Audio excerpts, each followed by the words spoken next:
18 ಪಡಿಯೇರು ಭಕ್ತರ ಕಾಯುವನು, ಪರಿಪರಿ ಮುನ್ನಡೆಸಿ ಪಾಪವ ಸುಡುವವನು ಸ್ವಾಮಿಯೇ.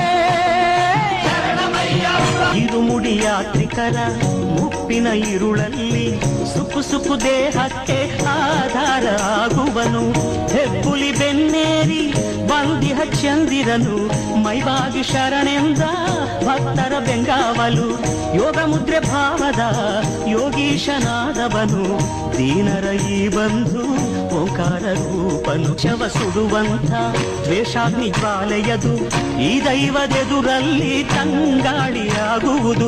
ನಂಬಿಕೆಯ ನೌಕೆಯಲ್ಲಿ ಅಂಬಿಗನೇ ಆದವನು, ನಾಸ್ತಿಕನು ಬೇಡಿದರು ಹಸ್ತವನು ನೀಡುವನು, ಶ್ರೀಧರ್ಮ ಶಾಸ್ತಾನು ಸರಿದಾರಿ ತೋರುವನು, ಕಲ್ಲಲ್ಲಿ ಮುಳ್ಳಲ್ಲಿ ಕಠಿಣದ ನಡೆಯಲ್ಲಿ ಭಕ್ತರಿಗೆ ಬಾಳಲ್ಲಿ ಬೆಳಕನ್ನು ತರುವವನು,